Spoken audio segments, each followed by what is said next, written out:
Hi, എല്ലാവർക്കും നമസ്കാരം. ഇന്ന് ഞാൻ നിങ്ങൾക്ക് വേണ്ടി ചെയ്യാൻ പോകുന്നത് ഇതാ നല്ല നാടൻ പീച്ചിങ്ങ കിട്ടിയിട്ടുണ്ട്. ഇത് വെച്ചൊരു റെസിപ്പി നിങ്ങളെ ഞാൻ കാണിക്കാം. പെട്ടെന്ന് ചെയ്യാൻ പറ്റും, എല്ലാവർക്കും ഇഷ്ടപ്പെടുകയും ചെയ്യും. കാണാം. അപ്പോൾ നമുക്ക് ഈ പീച്ചിങ്ങ ഒന്ന് ക്ലീൻ ചെയ്ത് അരിഞ്ഞെടുക്കാം.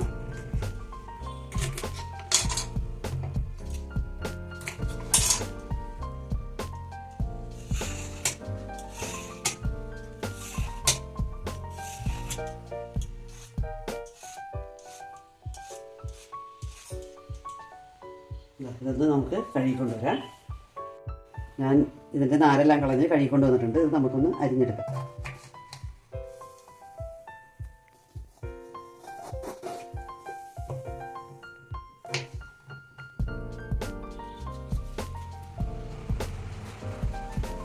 ഇതിൻ്റെ ഉള്ളിലത്തെ സാധനങ്ങളൊന്നും കളയൊന്നും വേണ്ട കേട്ടോ.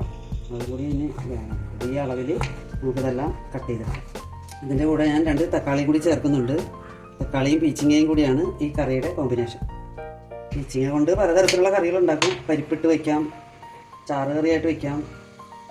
ഇത് ഒരു അല്പം കുഴമ്പൻ ടൈപ്പ് കറിയാണേ. പച്ചക്കറികളൊക്കെ അരിയുമ്പോൾ ഒരേ അളവിൽ അരിഞ്ഞാലേ ഒരേപോലെ വേവ് നിൽക്കുള്ളൂ. അപ്പോൾ നമ്മൾ എന്നാലേ കറിക്കും ടേസ്റ്റ് ഉണ്ടാവുള്ളൂ. അപ്പോൾ ഇതാ പീച്ചിങ്ങ എല്ലാം ഞാൻ അരിഞ്ഞെടുത്തിട്ടുണ്ട്. നമുക്ക് ഇതിൻ്റെ കൂടെ തന്നെ തക്കാളി കൂടി അരിഞ്ഞിടാം. ഈ കറി നീ കൂട്ടിയിട്ടില്ലേടി? നിനക്ക് ഇഷ്ടപ്പെട്ടോ? ഇഷ്ടപ്പെട്ടു. നല്ല കറിയാണോ? അവയും പറഞ്ഞു നല്ല കറിയാണ്, ഈ റെസിപ്പി ഇടാൻ അമ്മച്ചി പറഞ്ഞുകൊണ്ട്. നിങ്ങൾക്ക് എല്ലാവർക്കും ഇഷ്ടപ്പെടും കേട്ടോ. ഇതുണ്ട ഈ അളവിൽ തക്കാളിയും കൂടി കട്ട് ചെയ്ത് ഇതിൻ്റെ കൂടെ തന്നെ ഇടാം കേട്ടോ. അധികം വേവൊന്നുമില്ലല്ലോ പിച്ചിക്കയ്ക്ക്. ഇതാ തക്കാളിയും ഞാൻ അരിഞ്ഞെടുത്തിട്ടുണ്ട്. ഇത് രണ്ടും നമുക്ക് ഒരുമിച്ചിടാം കേട്ടോ. ഇതെല്ലാം കൂടി ഒരുമിച്ചിട്ടിട്ട് നമുക്ക് ഇതിന് വേണ്ട ബാക്കി ചേരുവകൾ എന്തൊക്കെയാണെന്ന് നോക്കാം.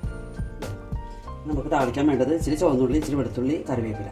പിന്നെ നമുക്ക് വേണ്ടത് മഞ്ഞൾപ്പൊടി, മുളക് പൊടി, ഉപ്പ്, വെളിച്ചെണ്ണ.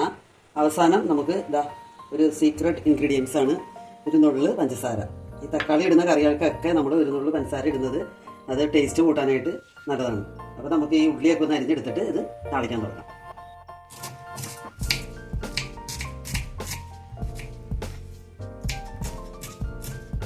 ഒരു കടായി അടുപ്പത്ത് വെച്ച് ചൂടാകുമ്പോൾ കുറച്ച് വെളിച്ചെണ്ണ ഒഴിച്ചു കൊടുക്കാം. നമുക്ക് എണ്ണ ചൂടായി കഴിയുമ്പോൾ നമുക്ക് ഉള്ളി, വെളുത്തുള്ളി, കറിവേപ്പില ഇത്രയും സാധനങ്ങളിട്ട് മൂപ്പിച്ചെടുക്കാം. എന്താ എണ്ണ ചൂടായിട്ടുണ്ട്. കടുകൊന്നും ഇടേണ്ട ആവശ്യമില്ല. വെളുത്തുള്ളി, ചുവന്നുള്ളി, കറിവേപ്പില.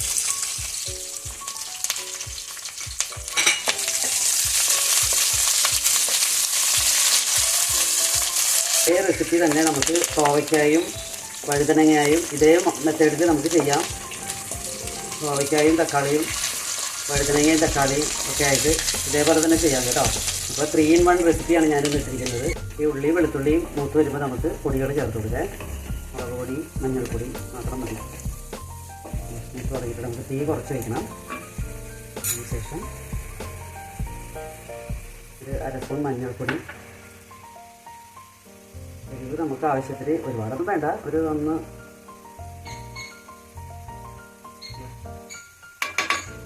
ടേബിൾ സ്പൂൺ മതിയാവും.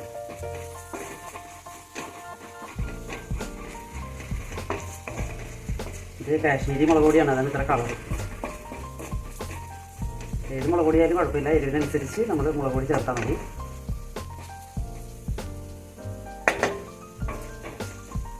ഇതാ മുളക് പൊടിയൊക്കെ മൂത്തിട്ടുണ്ട്. നമുക്കിതിലേക്ക് പീച്ചിങ്ങയും തക്കാളിയും അരിഞ്ഞ് വെച്ചിരിക്കുന്നത് ചേർക്കാം.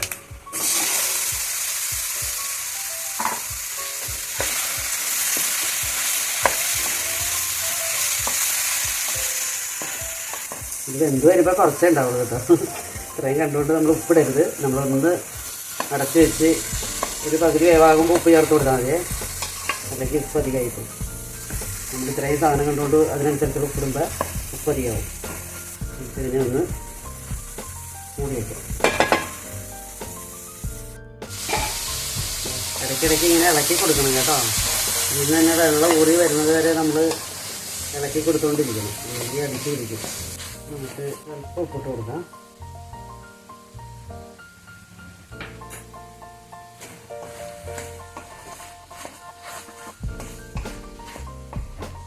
വേകുന്നത് വരെ നമുക്ക് ഇടയ്ക്കിടയ്ക്ക് ഇളക്കി കൊടുത്തുകൊണ്ടും മൂടി വെച്ചൊക്കെ വേവിച്ചെടുക്കാം. ഇതാ തീയിൽ നിന്ന് വെള്ളമൊക്കെ ഇറങ്ങി വെന്ത് തുടങ്ങിയിട്ടുണ്ട്. ഇതിൻ്റെ ഉപ്പൊക്കെ ഒന്ന് നോക്കണം.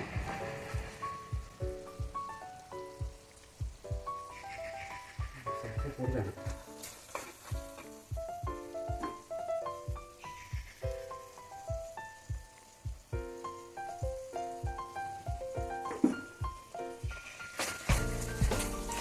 കുറച്ചുകൂടി ഒന്ന് വെന്തിട്ട് നമുക്ക് അല്പം ഷുഗർ ചേർത്ത് കറി ഇറക്കാം. നമ്മുടെ പീച്ചിങ്ങയൊക്കെ ഇപ്പോൾ വെന്ത് പാകമായിട്ടുണ്ട്. ഇതിലേക്ക് അവസാനത്തെ ഇൻഗ്രീഡിയൻസ് ഒരു 1/4 ടീസ്പൂൺ ഷുഗർ ചേർത്ത് കൊടുക്കും.